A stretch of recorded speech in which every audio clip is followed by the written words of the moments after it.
ഒരു കഥ ഇപ്രകാരമുണ്ട്. ഒരു മുത്തച്ഛനും കൊച്ചുമകനും കൂടെ ഒരു വീട്ടിൽ താമസിക്കുകയാണ്. അതൊരു കുന്ന് പ്രദേശമായിരുന്നു.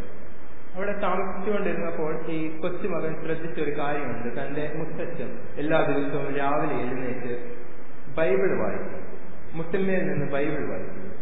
അപ്പോൾ ഈ കൊച്ചു ബാലനും വിചാരിച്ചു, എനിക്കും എന്റെ മുത്തച്ഛനെ പോലെ ആകണം. അവനും രാവിലെ എഴുന്നേക്കും, ബൈബിൾ വായിക്കും.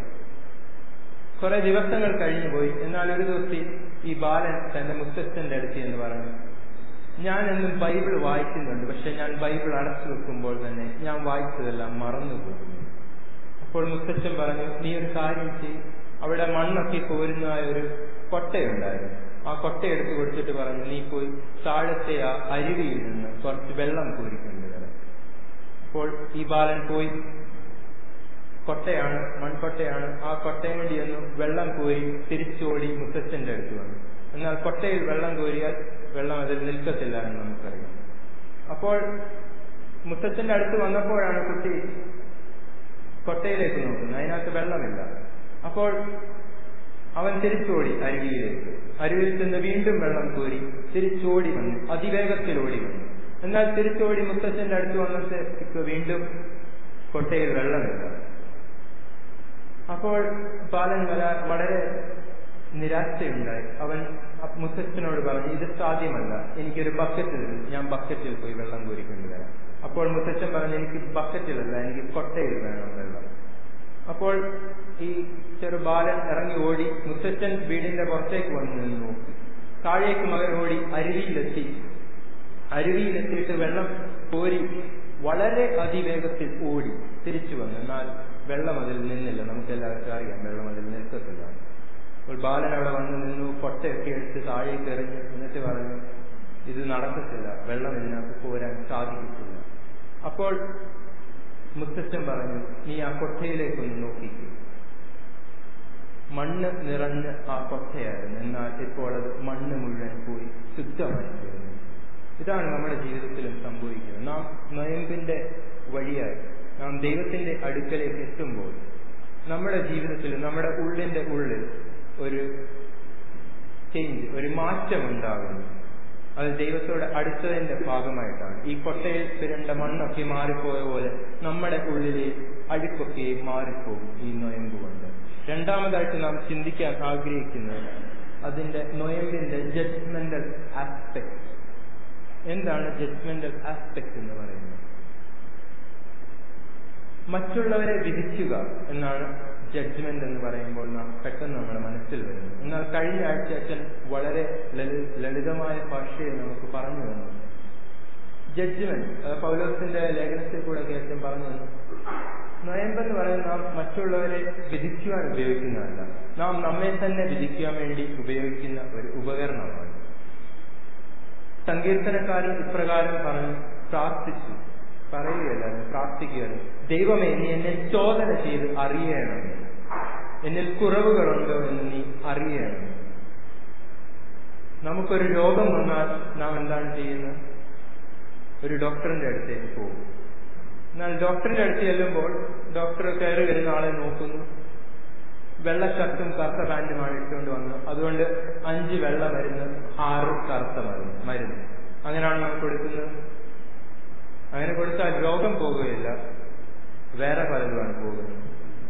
കാറ്റ് പോകുമെന്ന് നമ്മൾ, രോഗം ഒരിക്കലും അങ്ങനെ മാറുകയില്ല, രോഗം ഒരിക്കലും പോകുകയില്ല അങ്ങനെ മരുന്ന് കൊടുത്താൽ. ആദ്യം ചെയ്യുന്നത് ഡോക്ടർ ചെറിയ ചോദ്യങ്ങൾ ചോദിക്കും. എന്താണ് രോഗമെന്ന് കണ്ടുപിടിക്കാൻ ശ്രമിക്കും. അതനുസരിച്ചാണ് മരുന്ന് നൽകുന്നത്. അതുപോലെയാണ് നമ്മുടെ ജീവിതത്തിലും. ഈ നൊയമ്പിന്റെ 50 ദിവസത്തിൽ നാം നമ്മിലേക്ക് തന്നെ ഒന്ന് നോക്കണം. നമ്മുടെ ജീവിതത്തിൽ എവിടെയാണ് തെറ്റ് സംഭവിച്ചു പോയത് എന്ന് നാം നോക്കണം. അതാണ് ഈ നൊയമ്പിന്റെയൊക്കെ, അവിടെയാണ് നൊയമ്പിന്റെയൊക്കെ അർത്ഥം വരുന്നത്. നാം നമ്മിലേക്ക് നോക്കുമ്പോൾ, നമ്മുടെ തെറ്റുകളെയൊക്കെ മനസ്സിലാക്കുമ്പോൾ നമുക്ക് ദൈവത്തിങ്കിലേക്ക് തിരിയുവാൻ സാധിക്കും. യെശയ്യാ പ്രവാചകന്റെ പ്രവചനം 6-ാം അധ്യായം 5-ാം വാക്യം. യെശയ്യാ പ്രവാചകന്റെ 6-ാം അധ്യായത്തിൽ നാം കാണുന്നത് ഒരു വലിയ സമർപ്പണമാണ്. യെശയ്യാ പ്രവചനം 6-ാം അധ്യായം 5-ാം വാക്യം.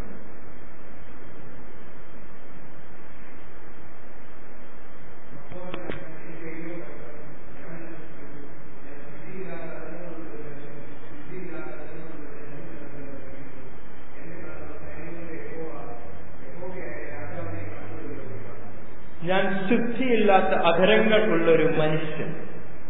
എന്റെ അറിവ് ശരിയാണെങ്കിൽ യെശയ്യാ ജനിച്ചപ്പം മുതൽ അദ്ദേഹത്തിന് ഒരു നാക്കിയുണ്ടായിരുന്നു. അദ്ദേഹം ടങ് ട്രാൻസ്പ്ലാന്റേഷൻ ഒന്നും നടത്തിയിട്ടില്ല. എന്നാൽ ജനിച്ചപ്പോൾ മുതൽ അതേ നാക്കുമായിട്ട് ജീവിച്ചിരുന്ന യെശയ്യാ തന്റെ പാപം ശുദ്ധിയില്ലാത്ത അധരങ്ങളാണ് എന്ന് മനസ്സിലാകുന്നത് ദൈവവുമായിട്ടുള്ള ബന്ധത്തിൽ ആരാധനയിൽ എത്തിയപ്പോഴാണ്. അവിടെയും നാം കാണുന്നത് എന്താണെന്ന് വെച്ചാൽ ശ്രദ്ധിക്കണം. ആദ്യം യെശയ്യാ പറയുന്നു, ഞാൻ ശുദ്ധിയില്ലാത്ത അധരങ്ങൾ ഉള്ള ഒരു മനുഷ്യൻ എന്നാണ്. അതിനുശേഷമാണ് പറയുന്നത് ശുദ്ധിയില്ലാത്ത അധരങ്ങളുള്ള ജനത്തിന്റെ നടുവിൽ വസിക്കുന്നു. ആദ്യം ചുറ്റുമുള്ളവരുടെ പാപമല്ല യെശയ്യാ കാണുന്നത്, തന്റെ പാപം തന്നെയാണ്. ഞാൻ പലപ്പോഴും ചിന്തിച്ചു പോകാറുണ്ട്, എന്തുകൊണ്ട് യെശയ്യാ ഈ പാപം, അതായത് താൻ ശുദ്ധമില്ലാത്ത അധരത്തോടുകൂടിയാണ് ജീവിക്കുന്നതെന്ന് നേരത്തെ മനസ്സിലാകാൻ കഴിയാഞ്ഞത്. എന്നാൽ ദൈവവുമായിട്ടുള്ള ബന്ധത്തിൽ, ദൈവവുമായുള്ള യഥാർത്ഥ ആരാധനയിൽ വരുമ്പോൾ മാത്രമേ നമുക്ക് നമ്മിലേക്കൊന്ന് ശോധന ചെയ്യാൻ കഴിയുകയുള്ളൂ. ഉൽപ്പത്തി പുസ്തകത്തിൽ അബ്രഹാം കഴിച്ച ഒരു ആരാധനയെക്കുറിച്ച് നാം വായിക്കുന്നു. ഉൽപ്പത്തി പുസ്തകം 22-ാം അധ്യായം നാം 2-ാം ഭാഗമായിട്ട് വായിച്ചതുമാണ്. അതിലൊക്കെ ചർച്ച ചെയ്താണ് വായിച്ചത്. ഉൽപ്പത്തി പുസ്തകം 22-ാം അധ്യായം.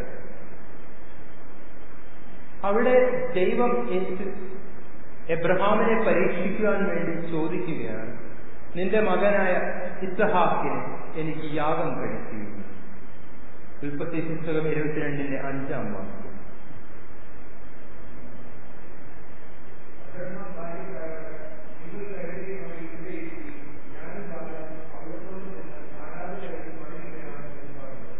എന്താണ് ആരാധന? തന്റെ ജീവന തുല്യം സ്നേഹിച്ച മകനെ ദൈവത്തിനു വേണ്ടി ഉപേക്ഷിക്കാൻ തയ്യാറായപ്പോൾ അതിനെ ദൈവം ആരാധനയായി കണക്കിട്ടെങ്കിൽ, നാം ഈ 50 ദിവസം നീണ്ടു നിൽക്കുന്ന വലിയ നോയമ്പിൽ ദൈവത്തിനു വേണ്ടി എന്തെങ്കിലും ഉപേക്ഷിക്കാൻ തയ്യാറാകുകയാണെങ്കിൽ ദൈവം അതിനെ ആരാധനയായി കണക്കാക്കും. സ്വന്തം പുത്രനെ എത്രമാത്രം സ്നേഹിക്കാൻ കഴിയുമെന്ന് നമുക്കെല്ലാവർക്കും അറിയാൻ, മനസ്സിലാക്കാൻ സാധിക്കുന്നു. എന്നാൽ അബ്രഹാം ദൈവത്തോടുള്ള ബന്ധത്തിൽ വന്നപ്പോൾ, അബ്രഹാമിനോട് സ്വന്തം മകനെ ചോദിച്ചപ്പോൾ അതുപോലും ഉപേക്ഷിക്കാൻ തയ്യാറാണ്. അതാണ് ആരാധന. അതാണ് നാം 2-ാം പാഠഭാഗത്തിൽ വായിച്ചത്. അത് വിശ്വാസം, അബ്രഹാമിന്റെ വിശ്വാസം ദൈവം അവനെ നീതിയായി കണക്കിട്ടു.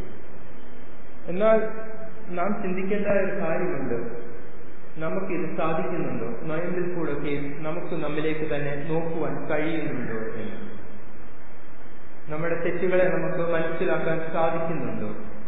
നമ്മുടെ ചില കാര്യങ്ങളൊക്കെ നമുക്ക് നമ്മുടെ ജീവിതത്തിൽ നിന്ന് ഉപേക്ഷിക്കുവാൻ കഴിയുന്നുണ്ടോ എന്ന് ചിന്തിക്കണം. ഒരു ചെറിയ കഥ എന്റെ മനസ്സിലേക്ക് വരുന്നു.